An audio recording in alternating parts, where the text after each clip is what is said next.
Hello my dear students, myself Dr. Pitambar Humne, founder Botany for You and working as Associate Professor and Head Department of Botany, Dharampet Empdev Memorial Science College, Nagpur, Maharashtra, India. I welcome you all in this online platform for the students of Life Sciences Botany for You.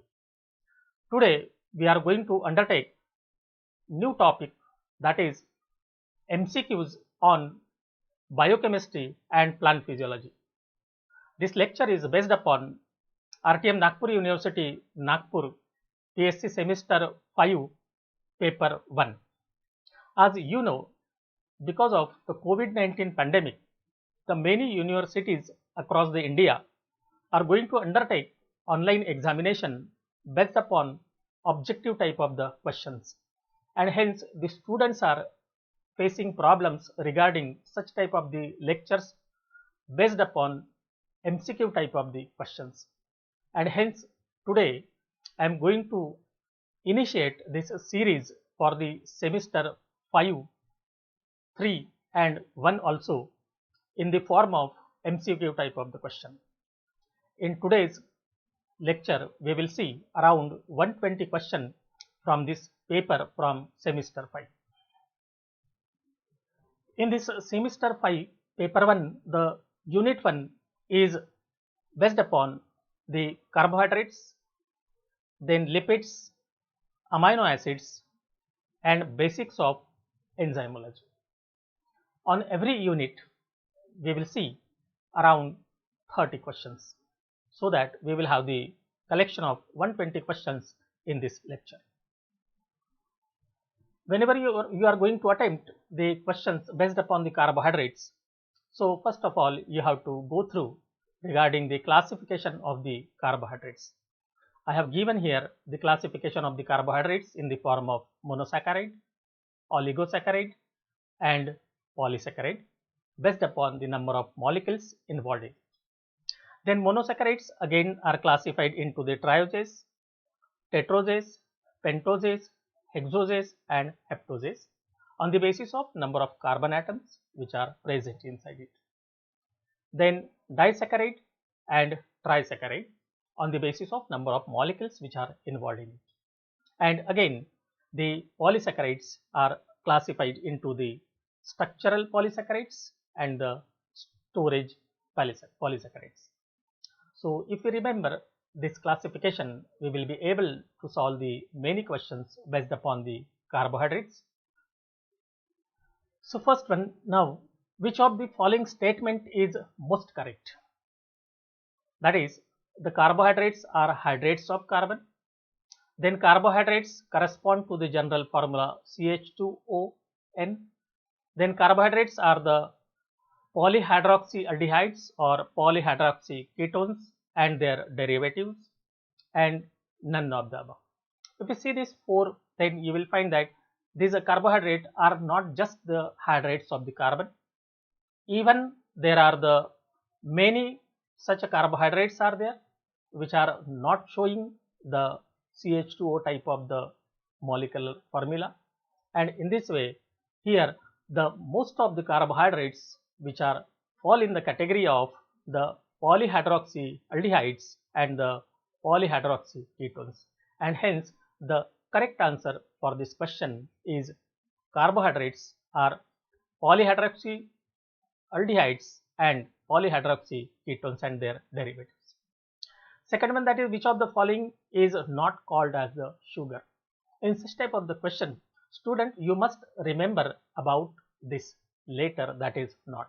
Deliberately I have given it in the capital letter. So here there are the four options, that is the starch, ribose, then glucose and the sucrose. Usually we are talking about the sugar, then it is usually soluble and sweet, and the starch is not soluble. So it indicates that here the starch is not the sugar. Then third one, that is which of the following is not called as the oligosaccharides? So here the insulin is not a oligosaccharides, as we have seen earlier the classification, and if we will see the different carbohydrates and their classification, then we will be able to understand. In fourth one, that is, which of the following is not a reducing sugar? Here the glucose is reducing sugar, maltose is reducing sugar, and again the ribose is also a reducing sugar. So the sucrose is not a reducing sugar. The ring form of sugar is that is the cyclic acetate structure, cyclic hemiacetate structure, both A and B, and none of the above. So here the sugar are cyclic acetal structure as well as they are the cyclic hemiacetal structures also. This indicate the option A and option B both are the correct, and hence our that is the both A and B, that is the C is the answer.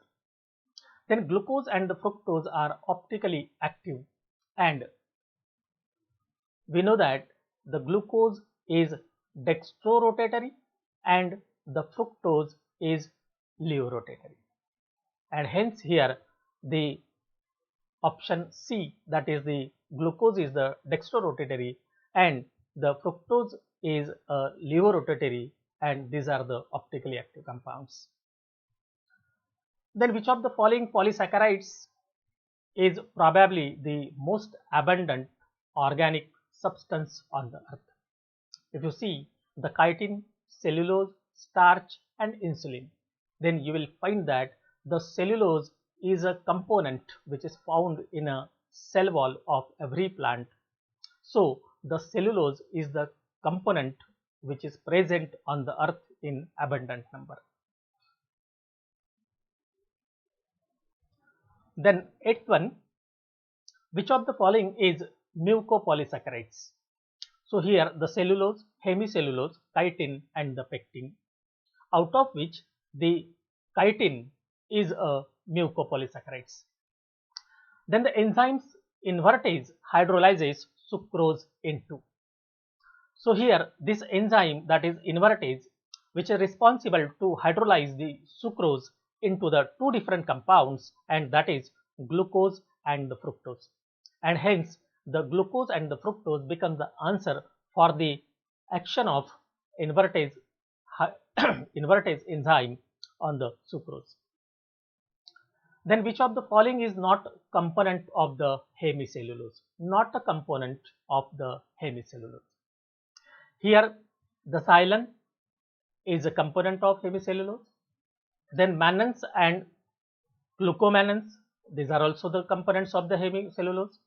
Then galactans and arabogalactans, these are also the components of the hemicellulose, and hence all these are the components of the hemicellulose, and hence none of the above becomes now our answer. So that out of the total options which are given, they are the component, and hence none of these is the answer. Then 11th one, the polysaccharide cellulose is this is the glucan, which is one of the polysaccharide cellulose. Then reactive form of the monosaccharides are, here the phosphorylated part of the monosaccharide are the reactive part, and hence here the option A, that is the phosphorylated, becomes the answer. Which of the following are called as the neutral lipids? So here there are the triglycerides and the waxes, then phospholipids and the glycolipids, sterols and none of the above. So here the triglycerides and the waxes are the examples of the neutral lipids, and hence our answer becomes triglycerides and the waxes. Then which of the following is not a component of the triglycerides? So here first one is the glycerol, which is the component of the triglyceride. Then long chain saturated fatty acids, these are also the components of the triglycerides.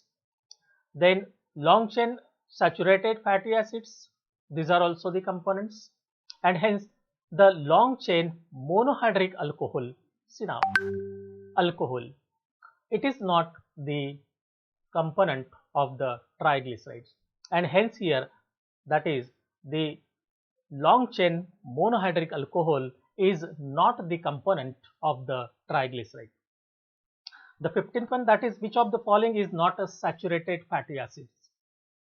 So here lauric acid, myristic acid and palmitic acid, all three are the saturated fatty acids. But the question is asked not a saturated fatty acids, and hence as the lauric acid, then myristic acid and palmitic acid are the saturated fatty acids, and hence the answer becomes now none of these. The palmitic acid contain, if you see the palmitic acid, you will find that there are the presence of the 16 carbon atoms. Then fats are found in abundance in the plants, especially in. So here the answer becomes the reproductive tissues, because if we see the presence of the fats in abundance, though the fats are present everywhere in the plants, but then also in a reproductive cell the maximum number or the maximum amount of the fats are present, and hence the reproductive tissue becomes the answer for this. Then beta oxidation of fatty acids takes place in. Here the beta oxidation carried out in the mitochondria also, and it is also carried out in the glycosomes, and hence here the answer becomes, that is A and B both, that is mitochondria and glycosomes. The reaction of beta oxidation of fatty acids in plants are, if you see the total number of the reactions which are given in the beta oxidation, then you will find that all the reactions which are given, they are the reversible reactions, and hence here the reversible becomes now the answer for this one, because no any reaction is a irreversible.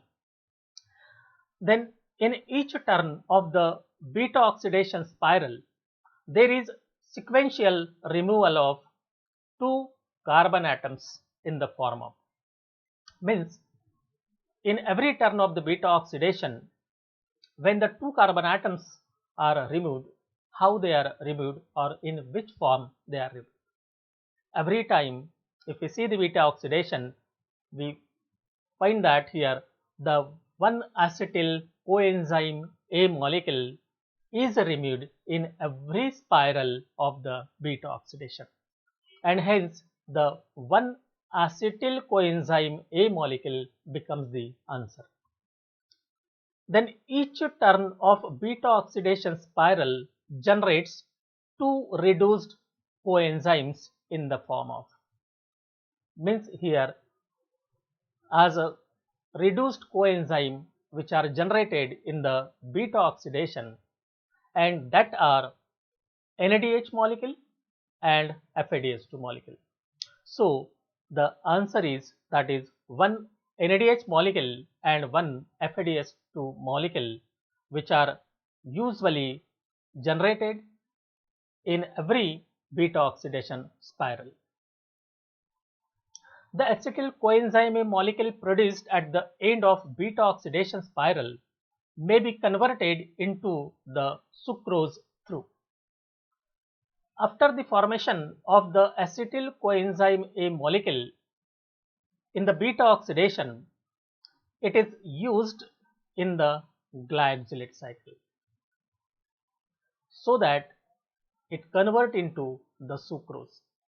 So the glycosylate cycle becomes our answer, as the acetyl coenzyme A from the beta oxidation is converted into the sucrose in the glycosylate cycle. Then which of the following bonds is present in between the amino acids in the proteins?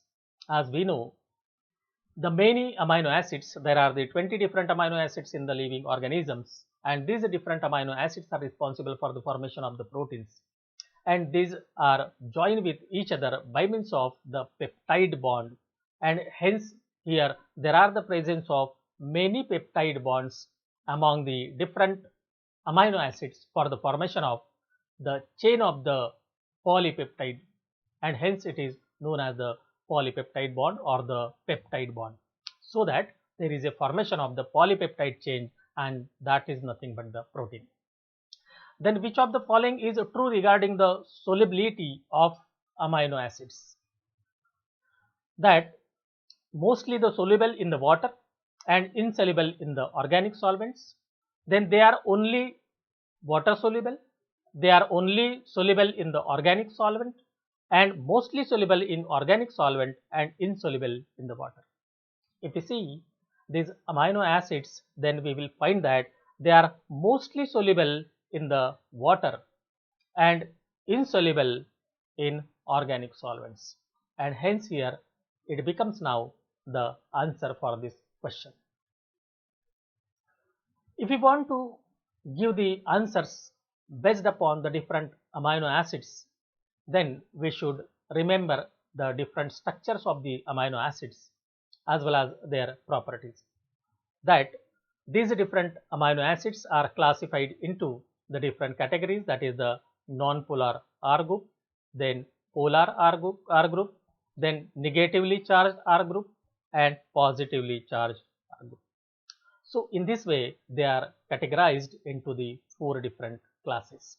So if we see such a type of the minute things among the different matters, then it will becomes easy to answer such type of the objective questions based upon the amino acids.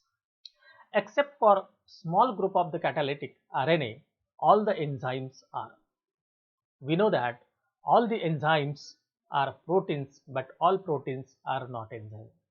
This indicates that here the enzymes which are present in the different organisms, that is plants as well as the animals, they are nothing but the proteins. And hence here the except few catalytic RNA, all the enzymes which are present in the plants, they are nothing but the proteins.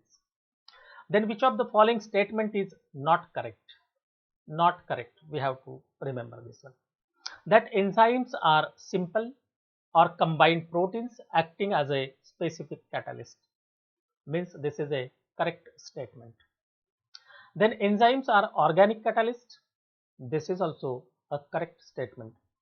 Then enzymes are biological catalyst. This is also a correct statement. This indicates that here all these 3 are the correct statement, but the question which is asked to us, and that is not correct, and hence none of the above is not correct, and hence here the answer becomes that is none of these. Then protein part of the enzyme is called as, here the protein part of the enzyme is known as apoenzyme. Then which of the following organic compounds act as a prosthetic group in some enzymic reactions as a cofactor in some others? Means we have here the organic compounds act as a prosthetic group and as a cofactor in others. So here the FMN, FAD and biotin, all these are act as a prosthetic group also, and they are also act as a cofactor in many cases, and hence here all of these becomes the answer for this question. Then non-protein chemical substances which are required for enzymic reaction but one not tightly bound to the enzyme by covalent linkage are called. Such a type of the compounds or the components which are present in association to that of the enzymes which are responsible to accelerate the rate of reaction or to enhance the activity of the enzyme, and such a type of the components are known as the cofactor, and these are the non-proteinous chemical compounds. Then which of the following statement is not correct? That the enzymes act in a very small amount, this is the correct statement. Then enzymes are sensitive to heat, pH and the inhibitors, that is also the correct. We are boiling many things for the storage or the preservation, we are keeping in the refrigeration, so even the heat, then pH and the different inhibitors which are also act on the enzymes. Then enzymes are specific in their action because enzymes have their own specificity. Then enzyme catalyze only the reversible reactions. This one is the wrong statement, because we have seen the many different reactions in the plant physiology which are reversible and irreversible also. So it is not possible that it is only responsible for the reversible reaction, and this is a wrong one, and hence here this wrong one, as it is not the correct, and hence here the answer for this question becomes D, that is the enzyme catalyzes only reversible reactions. In a second unit, it contains the plant water relations, that is the water diffuse that is the properties of water: diffusion, diffusion pressure deficit, osmosis, etc. Then water conduction through the xylem, root pressure theory, cohesion adhesion theory, transpiration, stomatal opening, etc. and phloem transport, which includes the Bunch hypothesis. Here the rate of diffusion increases if we know the diffusion, that is the transfer of or the transport of solute particles from the region of higher concentration to the region of lower concentration. So here the temperature is increased, then automatically there is a increase in the rate of the diffusion. Then the density of the diffusing particle is lesser, then there is a increase in the diffusion rate. Then the medium through which the diffusion occur is less concentrated, then the rate of diffusion is always higher, and hence here all these three statements are responsible for increase in the rate of the diffusion, and hence all the above becomes now the answer for this question. Then the movement of particles or the molecules from a region of higher concentration to the region of its lower concentration is known as, just I have shown you. See, for example, if we have the sticks which are burnt, so they will eliminate the carbon dioxide and that will spread here and there. Even if we keep indigo in a bucket in the water, it will also spread all over the water of the bucket. This indicates that from the region of higher concentration to the region of lower concentration, and this is the process of diffusion. In which of the following process diffusion is not involved? Exchange of the gases during the photosynthesis and the respiration. As we know, because of only diffusion there is a possibility to exchange the gases in photosynthesis as well as the respiration. Then passive absorption of the salt, this is the similar type of the case. If there is a root and here there are the salts in the higher concentration in the soil, then they are diffusing inside the root from the higher concentration to the lower concentration, means this is also the correct one.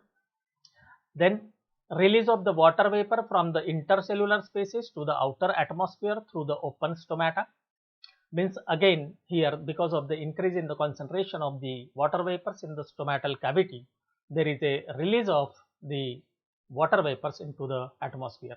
So all these three statements are according to the diffusion, and hence here none of the statement is correct.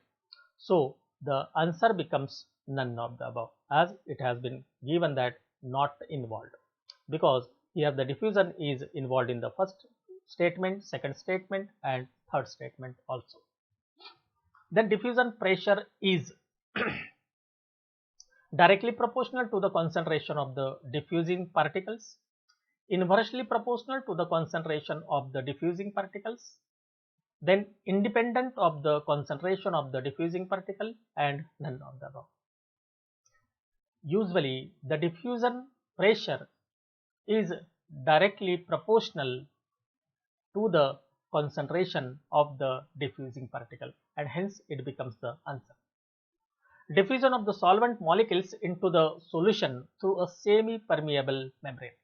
Say for example, if here there is a chamber and this is a membrane which is considered as a semi-permeable membrane, and here these both are filled with the different solution, that is, this one is the A and this one is the B.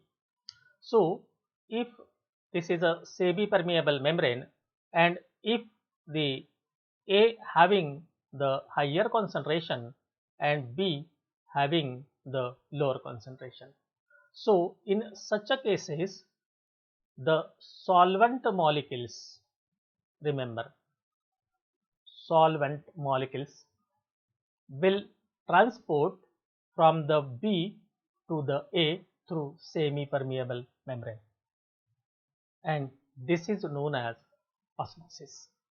So the osmosis becomes its answer because it says that it is through the semi-permeable membrane. Then osmotic pressure in a solution which is separated from its solvent by semi-permeable membrane result due to. Now this transport from B to A is because of what? So this is because we have seen that this is higher concentration and this is the lower concentration, and this concentration is only because of the dissolved solutes, and hence here the dissolved solute becomes the answer for this question. Then osmotic pressure is higher in, if you see, the isotonic solution, hypertonic solution and hypotonic solution.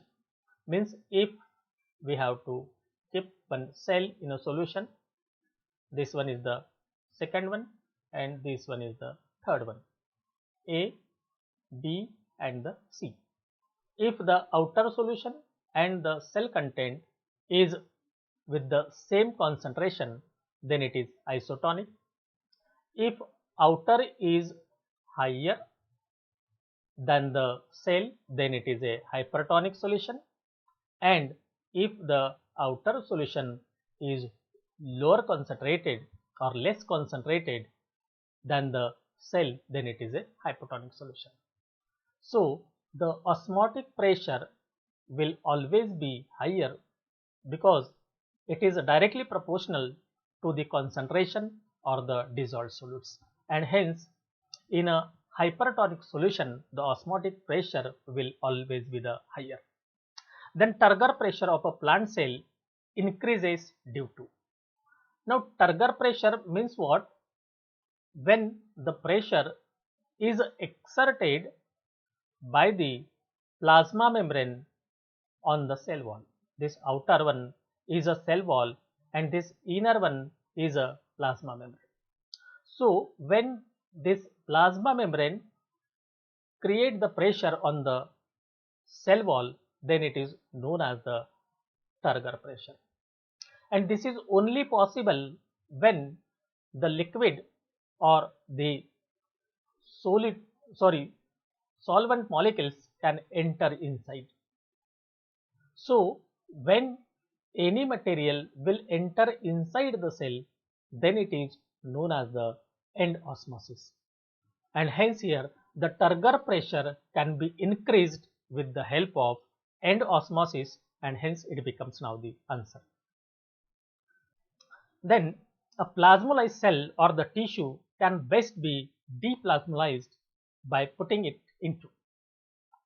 I have deliberately make it capitalized because when we are talking about the hypertonic solution, hypotonic solution and isotonic solution, if we keep the plasmolysed cell in a hypotonic solution, again there is a partly deplasmolysis, but if we keep it in a normal water, then it will be resume and completely deplasmolized, and hence instead of the hypotonic solution, here the best answer will be the water. So you have to keep in mind such type of the questions. Then diffusion pressure deficit. That is, here the diffusion pressure deficit is nothing but the synonyms to the suction pressure. As if you see the matter of the diffusion pressure deficit, you will find that it is nothing but the ability to absorb the water, that is to absorb the or suck the water, and hence it is known as the suction pressure. Then which of the following equation is correct? If you see the diffusion pressure deficit, then diffusion pressure deficit is equal to the osmotic pressure minus turgor pressure, and hence here it becomes now the answer. Then water potential values are always negative, because we have seen here that the water potential value is always in a negative manner. Dry seeds, when placed on a moist filter paper, absorb and swell up due to anything material like the gum, dry seeds, wood of the piece, wooden piece, etc. If you kept in a water, automatically it will absorb and swell up. This is only because of it contains the different components, and these components are the hydrophilic components. Means here there are the presence of the hydrophilic components in it, and these hydrophilic components are responsible for the absorption of the water, and such a type of the process in which the hydrophilic compounds are responsible for the absorption of the water, and that is known as the imbibition, and it is the first most process during the germination of the seed. Then which of the following equation is correct? Out of this, here this equation is also the correct one, that is water potential is equal to the osmotic potential and pressure potential or the turgor pressure. But whenever we are talking about the gravitational force which is acting on the different pressures, then there is necessity to add the gravity factor also, or the gravity pressure, and hence here the more correct or modified form of this one becomes now the water potential is equal to the osmotic potential plus pressure potential or the turgor pressure plus gravitational compound. So in this way, here the B becomes now the answer. Then ascent of sap in higher plants takes place through, as we know, the transport of the water in an upward direction is carried out through the xylem, and the transport of the food material or the organic compound which is through the phloem.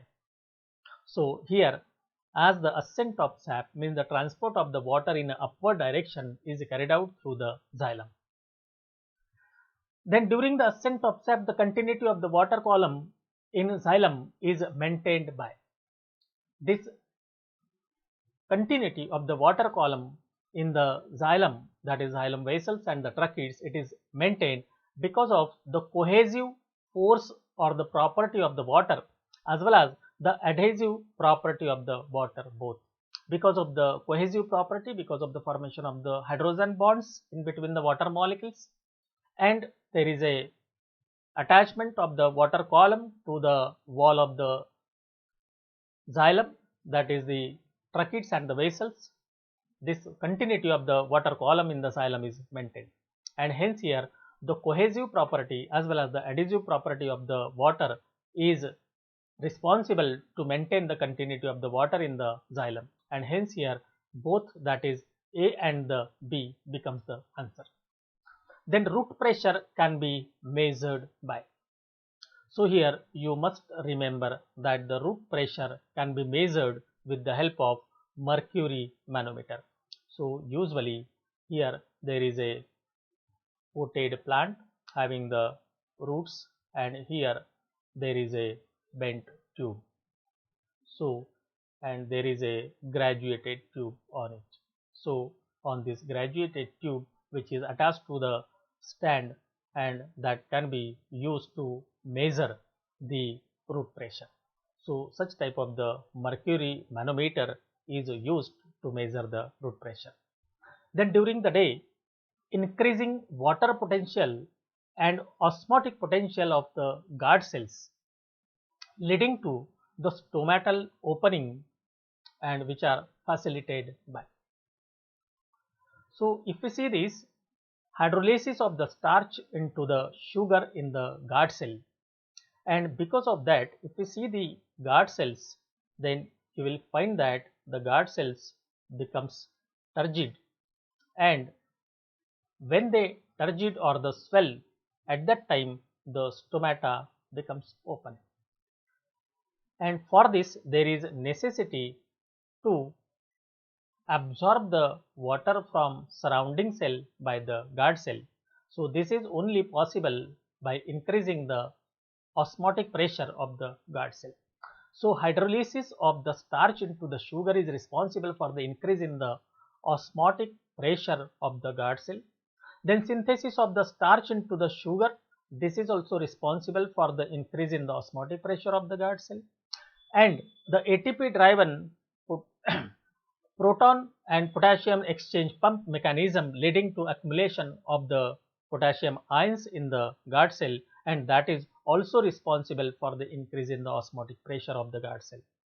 And because of this, here all these three statements are responsible for the increase in the osmotic pressure of the guard cell, which are responsible for the end osmosis, which increase the turgor pressure, which result into the opening of the stomata. Then stomata open at night in. Very commonly that the stomata are open during the day and closed during the night in most of the plants. But there are some other plants which show the variation among the opening and closing of the stomata. And some of these are the very unique, that is the crassulacean acid metabolism plants, that is from the family Crassulaceae, and these are the xerophytic plant, and to conserve the water they shut their stomata during the day and open their stomata during the night. And hence here the CAM plants, that is the crassulacean acid metabolism plants, they are opening their stomata at night and keep their stomata shut or the closed during the day. Then stomata open when the guard cells, as earlier we have seen that there is increase in the turgor pressure of the guard cell, there is a opening of the stomata. So when they turgid or they swells, at that time only there is a possibility to open the stomata. Then which of the following substances are not anti-transparent? Not anti-transparent. Then color plastics and silicone oil, which is one of the anti-transparent. Then low viscosity waxes and the abscisic acid, these are also the anti-transparent. Then phenyl mercuric acetate and the high concentration carbon dioxide, they are also the anti-transparent, because when there is an again increase in the concentration around the leaf, then there is a closure of the stomata. So in this way all these three statements are responsible for the work as anti-transparent, and hence the none of the above becomes the answer for this question. In plants, transpiration plays an important role in ascent of sap, then translocation of mineral salts, and regulation of the temperature. If we see the transpiration pull theory, then you will find that the ascent of sap is possible because of the transpiration. Then translocation of the minerals, when there is a transport of the water from one place to the another, through which even the minerals are transported. And it is considered that the transpiration having the supposed role in regulation of the temperature of the plant body, and hence here all these three becomes now the answer for this question, as the transpiration play the role in ascent of sap also, translocation of minerals also, as well as the regulation of the temperature. Then closure of the stomata of the normal plant can be induced by, just in the last question we have seen that the abscisic acid is one of the anti-transparent, and hence here the closure of the stomata, that is the ABA, is responsible to induce the stomata shut or the close, and hence it is responsible to avoid the transpiration. Hence it is known as the anti-transparent, and hence the ABA is responsible to closure the stomata. Then the apparatus used for measuring the rate of transpiration is known as, or is called as, the photometer. Is one of the instrument which is usually such like. Here there is a reservoir, the plant is kept, which is responsible for the transpiration. Here there is a tube, graduated tube, and here it is filled with the water. So through this graduated tube and transport of the air bubble is responsible to see the rate of the transpiration, and this instrument is known as the photometer. Then translocation of organic solids in higher plants takes place mainly through, as earlier we have seen, translocation or the transport of the water through the xylem and organic solid through the phloem, and hence here the phloem sieve tubes become the answer for the translocation of the organic solids. Then mass flow or the pressure flow hypothesis was first put forward by the Munch. Then which of the following constitute sources of the photoassimilates in the plants? Photo means photosynthesis. So here it is carried out by means of the leaves, and hence here the leaves constitute the source of photoassimilates in the plants. Then Munch hypothesis accounts for translocation of the organic solids only in. According to the Munch hypothesis, it is given that the translocation of the organic solids is in a downward direction. Hence, it becomes now the answer. Then the transfer of sugar from the mesophyll cell to the sieve tube element in the leaf is known as, means after the photosynthesis from the leaves, it is transported to each and every part of the body by putting it inside the phloem, and such type of the condition to introduce this sugar or the photosynthetic product inside the phloem, and that is known as the phloem loading.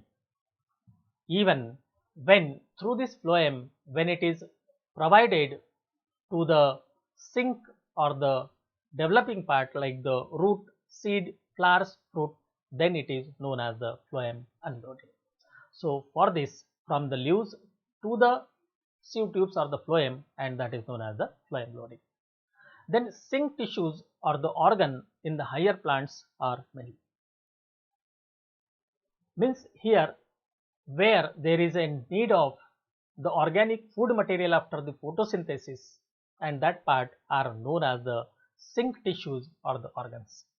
So here the young leaves, stem and the roots, and fruits and the seeds, these are the those parts or the organs or the tissues of the plant body which always require the organic food for the growth and development, and hence here the all of these becomes now the answer. In the third unit, there is a mineral nutrition, lipid metabolism, and respiration.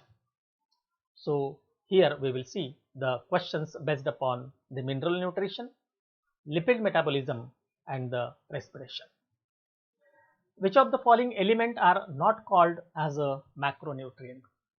We know the micronutrient and the macronutrient, those elements which are required in the high quantity, they are known as the macronutrients, and those which are in a very lesser or the small amount, they are known as the micronutrients or the microelement.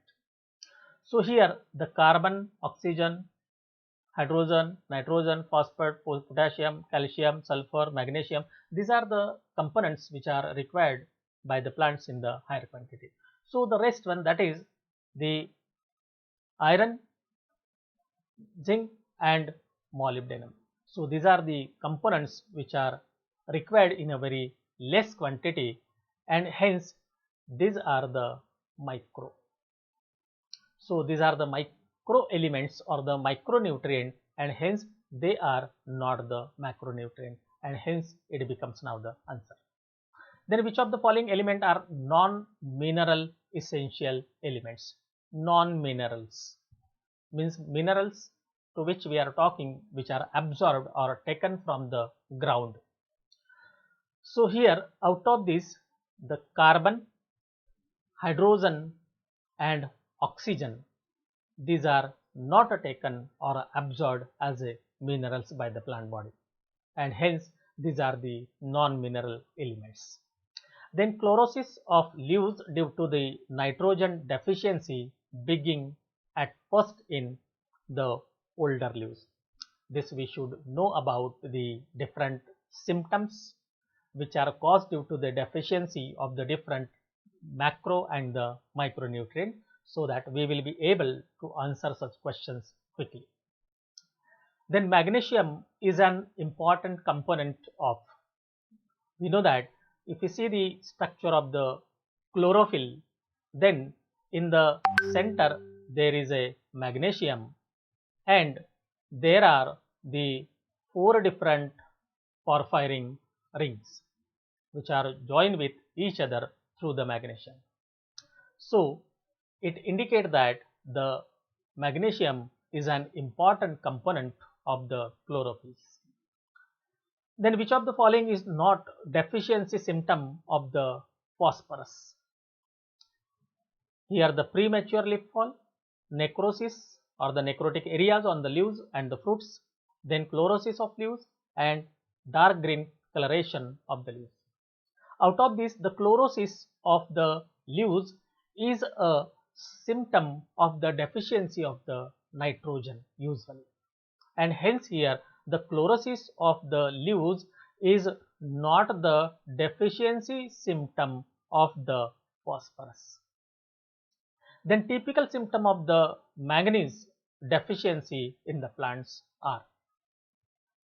So if you see the manganese deficiency, here there is a formation of the interveinal chlorosis and the necrotic spots on the leaves, which is the identification characteristics of the manganese deficiency in the plants. Then specific role of boron in the plants is. Such type of the questions are usually confusing among the students. So boron is not yet properly identified with respect to its function in the plants, and hence we don't have the idea about its role in the photosynthesis, its role in the respiration, or even its role in the oxygen. So we don't have much more information regarding the role of the boron in the plant body, and hence the answer becomes not clear. Then the chloride ion play important role in. The chlorides are responsible for the photolysis of the water and oxygen evolution in photosynthesis. So this is a role of the chloride. Then mineral salts are absorbed by the plants as the different minerals which are present in the soil and are absorbed by the plants. They are absorbed either as a cation or the anions depending upon the type of the minerals, and hence both, that is anions and the cations, are absorbed by the plants in the form of the minerals from the ground. Then metabolic energy is required in, that is the passive absorption, active absorption, then contact exchange, and none of the above. When there is no need of the energy, we have to say it is the passive. Even the contact exchange is just like to that of the passive, and hence answer becomes, that is the active absorption of the minerals, that is opposite to that of the concentration gradient. Then there is need of the use of metabolic energy. Then if the cell contain certain fixed cations in it and is placed in a salt solution containing the cations and anions both, then Donon's equilibrium will result into. According to the Donons, here there will be the accumulation of anions inside the cell because it contains cations. So it will absorb the anions as it is of the opposite sign, and hence here there will be the accumulation of the anions with respect to the cations.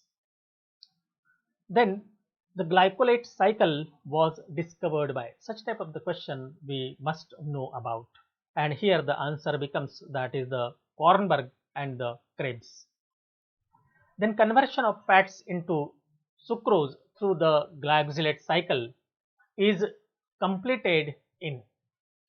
This process of the conversion of the fat into the sucrose is carried out in glycosome, mitochondria and cytosol. Here it completed in. So this process need to complete in glycosome, mitochondria and the cytosol, and hence here it becomes now the answer. Then glycolate cycle occurs in. So glycolate cycle occurs in glycosomes. Then conversion of succinate produced in the glycolate cycle to malate takes place in. So here the succinate produced in the glycolate cycle to malate takes place in mitochondria. So if we know the glycolate cycle, then we will able to know that here there is a conversion of the succinate into the malate which is carried out in the mitochondria. Here I have given, before going to discuss about the questions on the respiration, that is glycolysis, which is one of the gateway step and is carried out before the aerobic respiration, because glycolysis is not depend upon the presence and absence of the oxygen. And here the one molecule of the glucose is converted into the two molecules of the pyruvic acid. So here the formation of the two molecules of the pyruvic acid, which is the result of the glycolysis. Then again we have to remember that there is a use of the ATP molecules. Again here there is a use of the ATP molecules, and here there is a formation of ATP molecules. And at one place there is a formation of NADH2 or the reduced NADH. So these are things we have to remember for the objective type of the questions based upon the glycolysis. Even here in a Krebs cycle, you will find that here there are the different components which are involved in the Krebs cycle. If you see, the one American came India on Alpha supersonic flying machine. If you remember this one single line, that is one American came India on Alpha supersonic flying machine, then all the components which are present in the Krebs cycle that you can remember. Even here in the first step, the name is given A, then B, C, D, E, F, G, H, I, G. So another one line we can remember, that is the one dearest filmy girl have jewelry. So the total number of energy or the NADH2, FADH2 which are formed in the Krebs cycle can be remembered. So that will be separately provided when I will take the lecture on the respiration. Here the glycolysis occurs in. The glycolysis occurs in presence of oxygen also, as well as in absence of the oxygen, as it is not dependent upon the oxygen, and hence the answer becomes C, that is both A and B, that is the presence of oxygen as well as the absence of the oxygen.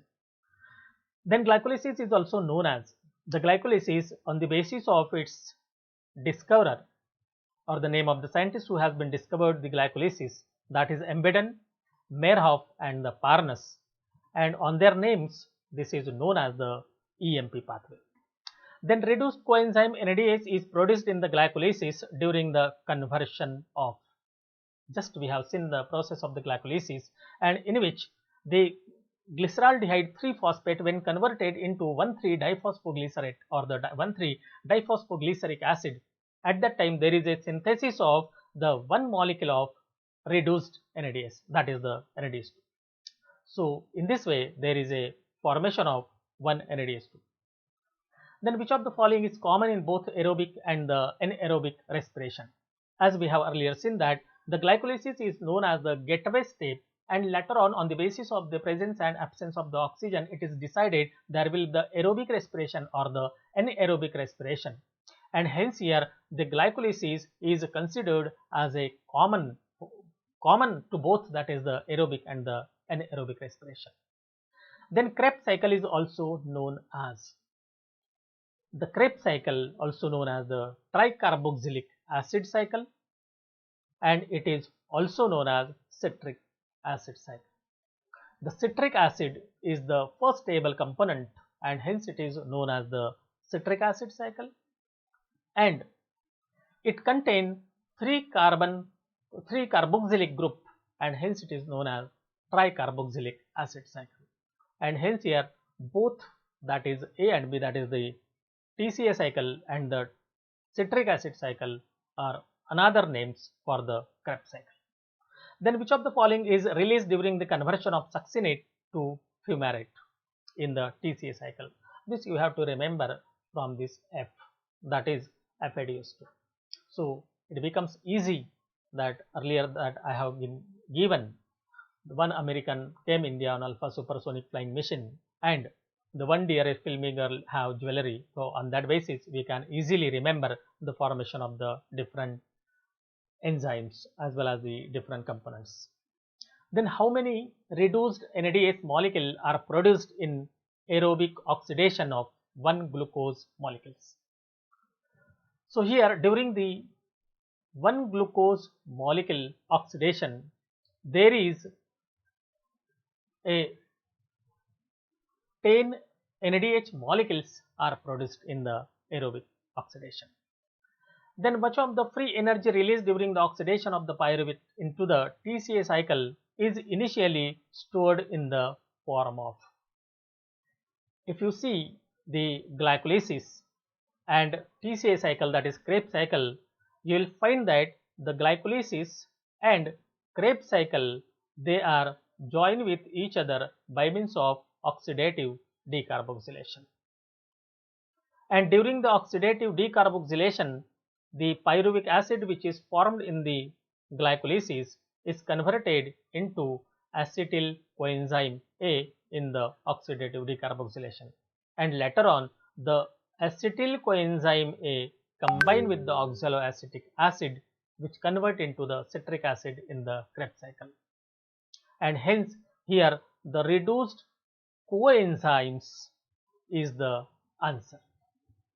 Then respiratory quotient is the ratio of, here if you see the respiratory quotient or the definition of the respiratory quotient, then you will find that it is the ratio of carbon dioxide to that of the oxygen, that is the carbon dioxide which is released and the oxygen which is absorbed during the process of the respiration, and this ratio of the carbon dioxide and oxygen is known as the respiratory quotient.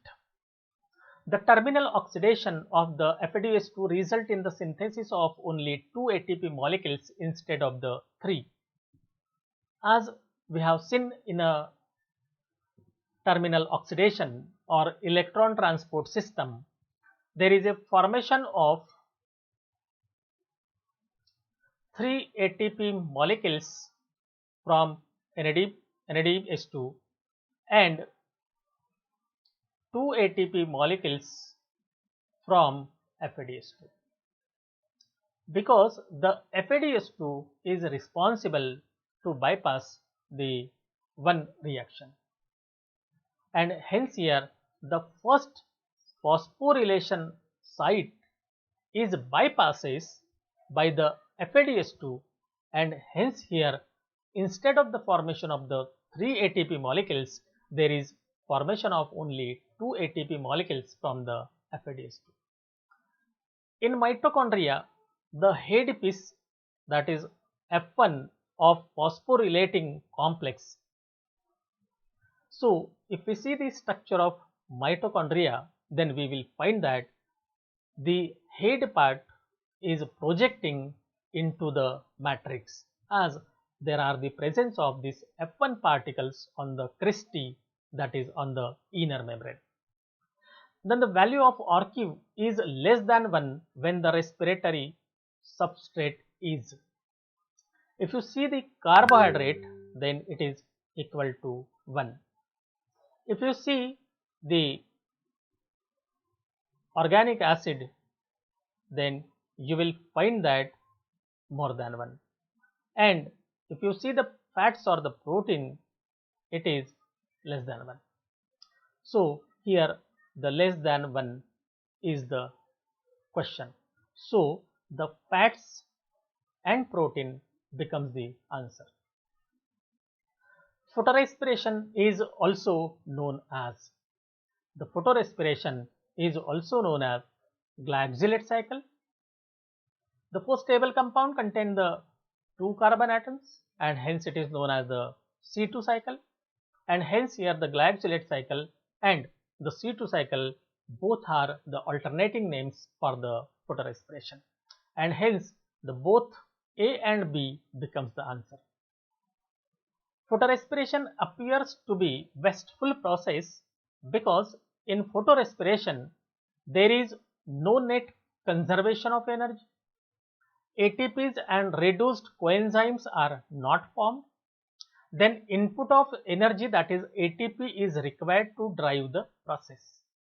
If you see the photorespiration, here all these things happens, and hence here all the above becomes the answer for this one.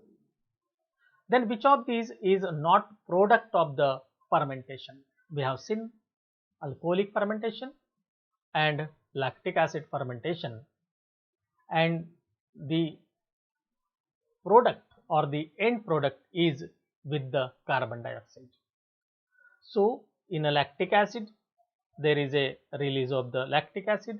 In alcoholic fermentation there is a alcohol is the end product, and both these are with the carbon dioxide, and there is not the release of oxygen during the fermentation, and hence here the oxygen is not the product of the fermentation. In the fourth unit, it is photosynthesis and nitrogen metabolism. These are the two major topics are included here. So the rest of the question we will see based upon the photosynthesis and nitrogen metabolism from the fourth unit of the paper 1 for semester 5.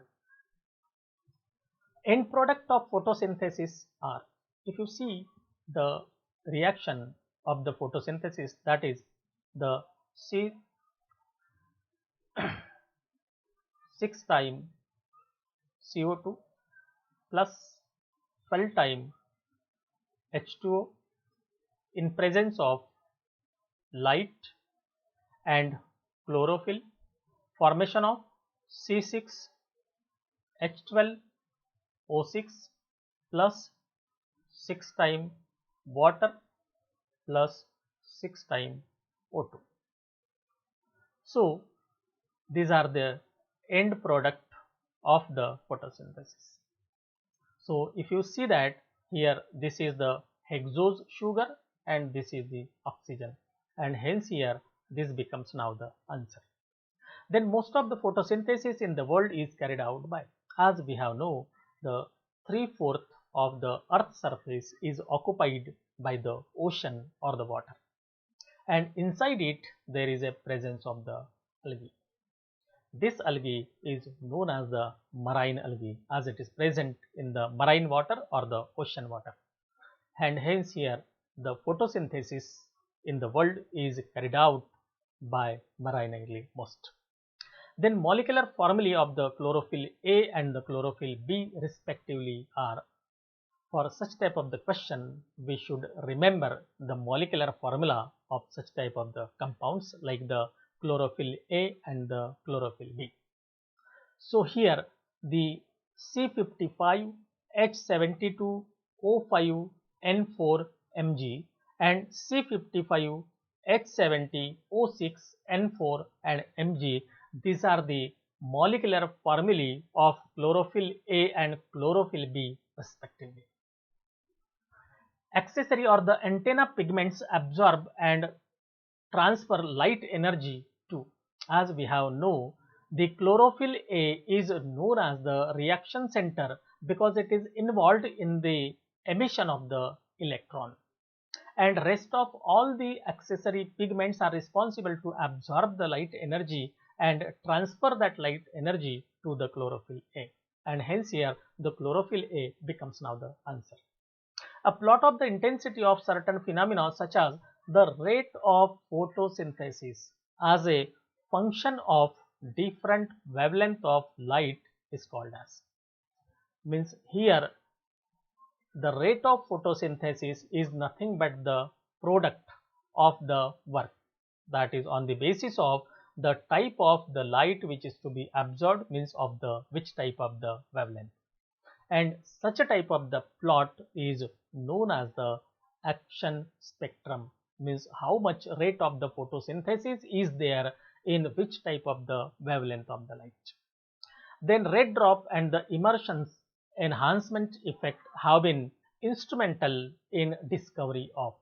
If we see the immersion enhancement effect or the red drop, then we will find that it is responsible to show that the presence of two pigment system which are operating at the different wavelength of the light, and hence here the presence of two pigment system or the two different photosystems, that is the photosystem 1 and photosystem 2, is the discovery behind the immersion enhancement effect.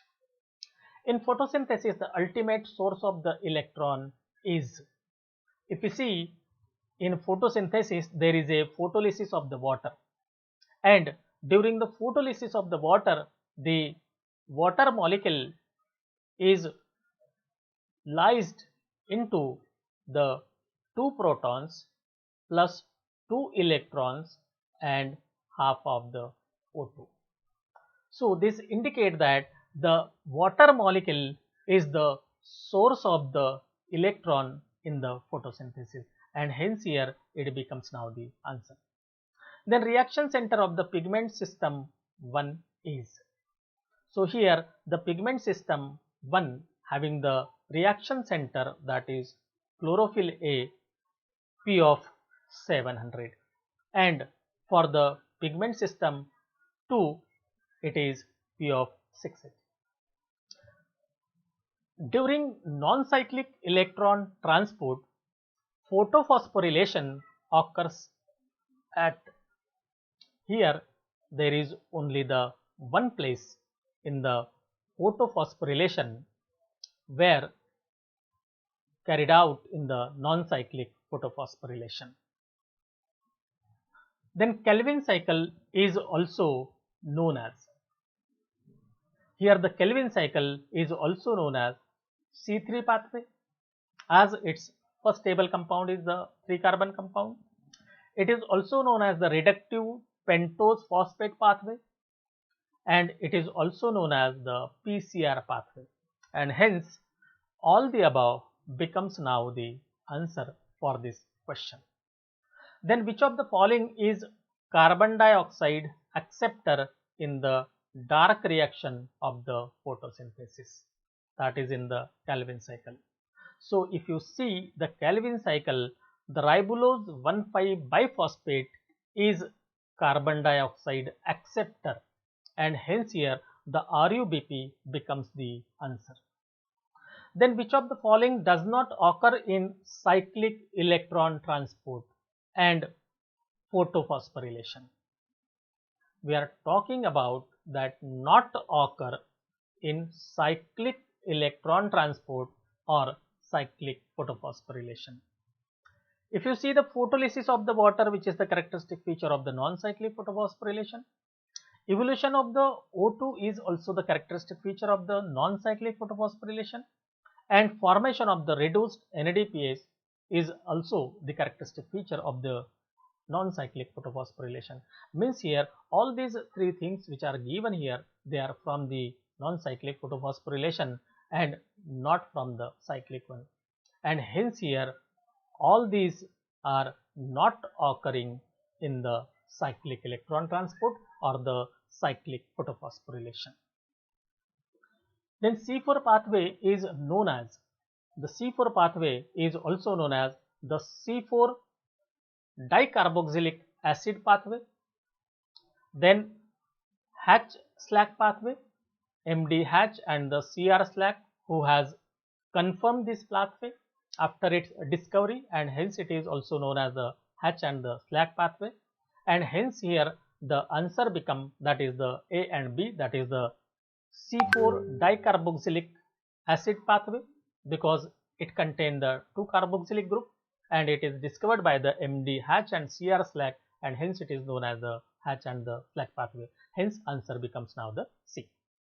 Dimorphic chloroplasts are found in the leaves of, means presence of the two different type of the chloroplast, that is the type of the Kranz anatomy, and Kranz anatomy is a characteristic feature of the C4 plants. That is the bundle sheath cell also contain the chloroplast which are larger in size and without grana. So such type of the chloroplast are also present, and hence it is known as the dimorphic chloroplast, that is the chloroplast present in the mesophyll cell and the bundle sheath cell are the different type. Di means though and morphic means the morphological. So here in a C4 plant there are the presence of the dimorphic type of the chloroplast. Then C4 plants differ from the C3 plants in having, how the C4 plants are different than that of the C3 plants. It has the little or the no photorespiration, then low carbon dioxide compensation point, and presence of the Kranz anatomy. Just now we have seen that the presence of the Kranz anatomy is a characteristic feature of the C4 plants. Again it has the low CO2 compensation point, and hence there is not the photorespiration, and hence here all these three are responsible to show that the C4 plants are different than that of the C3 plants, and hence here all the above becomes the answer for this question. Stomata are open at night and closed during the day in crassulacean acid metabolism plants. We have seen earlier also this one, CAM plants, that is the stomata are open at night and closed during the day to conserve the water, means to avoid the unnecessary transpiration, and so that the xerophytic plants from the Crassulaceae family, they always close their stomata during the day. Then how many molecules of the NADPH and ATP respectively are required for the reduction of the 6 molecules of carbon dioxide molecule to generate 1 molecule of the hexose sugar? So in such a type of the question, you should remember that the 12 molecules of the NADPH and the 18 molecules of the ATP are required for the generation of the 1 molecule of the hexose sugar from the 6 molecules of the carbon dioxide. Then how many molecules of the NADPH and ATP respectively are required for the fixation of 1 CO2 molecules in the C4 pathway? Such type of the questions also we should remember that there is need of the 2 NADPH and the 5 ATP molecules are required to fix the 1 molecule of the carbon dioxide or the CO2 molecule in the C4 pathway. In photosynthesis, assimilatory power is generated during, as we have seen earlier, during the light reaction, that is cyclic photophosphorylation and non-cyclic photophosphorylation. There is a generation of the ATP molecules as well as the NADPH2, and these are the light reactions, and hence here the light reaction becomes the answer for this question. In photosynthesis, the dark reaction or the Blackman's reaction is dark reaction, that is it is a enzymatic, occurs in absence of the light, then non-enzymatic occur in absence of the light, then enzymatic and independent of the light. If you see the dark reaction is known as Calvin cycle, CAM and Hatch-Slack pathway. So if we see these different reactions, you will find that they are independent to that of the light. There may the presence of the light, there may not be the presence of the light, then also the dark reaction will be carried out. And hence these are the enzymatic processes, but they are independent to that of the light, and hence it becomes now the answer. Then chief form of the nitrogen taken up by majority of the plants from the soil. If we see the green plants or the higher plants, then they are responsible for the absorption of the nitrogen from the soil in the form of nitrates and nitrites. The enzyme nitrate reductase convert nitrate into. When there is a conversion of nitrate into nitrite, there is need of enzyme nitrate reductase, and hence here the nitrate reductase is responsible for the conversion of nitrate into nitrate. Then which of the following is not involved in the reduction of nitrate to nitrite? If you see the FAD, then molybdenum and the cytochrome B557. All these three components are required in reduction of the nitrate to nitrite, and hence here none of the above becomes the answer for the question, as it said that not involved. Then conversion of nitrate to ammonia is mediated by the transfer of. So during the conversion of nitrite to ammonia, there is need of 6 electrons. So we have to remember this, that when there is a conversion of nitrite to ammonia, there is need of the 6 electrons. Then nitrogen fixation is the process of conversion of atmospheric nitrogen into. If we see the conversion of molecular nitrogen into the different nitrogenous compounds like the ammonia, nitrite and nitrate also, because this is the process of nitrogen fixation. But whenever we are talking about such type of the different nitrogenous compound, they are commonly called as inorganic nitrogenous compounds. Means ammonia, nitrate and the nitrite are known as the inorganic nitrogen, and hence the conversion of molecular nitrogen into the different inorganic nitrogenous compound is known as the nitrogen fixation, and hence D becomes answer. Then nitrogen fixing microorganisms are the certain prokaryotic microorganisms, such as there are the free living bacteria like the Clostridium, they are involved in the process of the nitrogen fixation. Then free living cyanobacteria like the nostoc, they are also involved in the process of the nitrogen fixation. Then prokaryotic microorganism in the symbiosis like the rhizobium and root nodules and the other plants, especially the legumes. So such type of the different organisms are involved in the process of nitrogen fixation, and hence all the above becomes now the answer. The enzyme nitrogenase is extremely sensitive to, as we know that for the atmospheric nitrogen fixation there is need of two things. One is enzyme and second one is anaerobic condition, because this enzyme, which is known as nitrogenase or dinitrogenase, is extremely sensitive to the oxygen, and hence there is need of the anaerobic condition during the nitrogen fixation, and hence here it is sensitive to that of the oxygen.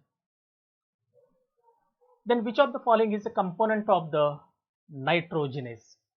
If we see an enzyme nitrogenase which is used for the atmospheric nitrogen fixation, then we will find that here the iron protein and iron molybdenum protein both are the components of the nitrogenase, and hence here both A and B, that is iron protein and iron molybdenum protein, becomes the answer. Then which of the following equation is most correct for the biological nitrogen fixation? We should remember such type of the questions. If we see the biological nitrogen fixation, that when the two molecules from the atmosphere are absorbed, there is need of the 8 protons, 8 electrons and 16 ATP molecules for the formation of 2 molecules of ammonia with 1 molecule of the hydrogen, 16 molecules of the ADP and 16 inorganic phosphate. And the last question, that is, which of the following is not required for the biological nitrogen fixation? If we see the biological nitrogen fixation, there is need of the reduced ferredoxin and flavodoxin, there is need of the ATP molecules, and there is need of the magnesium. And hence here all these three are required, means not required is none of these, and hence here the none of these becomes the answer. So thank you very much. If you feel this lecture is useful to you in preparation of your examination, then kindly like, share and subscribe our YouTube channel, and also press bell icon for the alerts of every lecture to be uploaded on the different titles. In next lecture we will see the another lecture, that is MCQs on the plant ecology for paper 2 semester 5 based on the RTM Nagpur University botany syllabus. Thank you very much.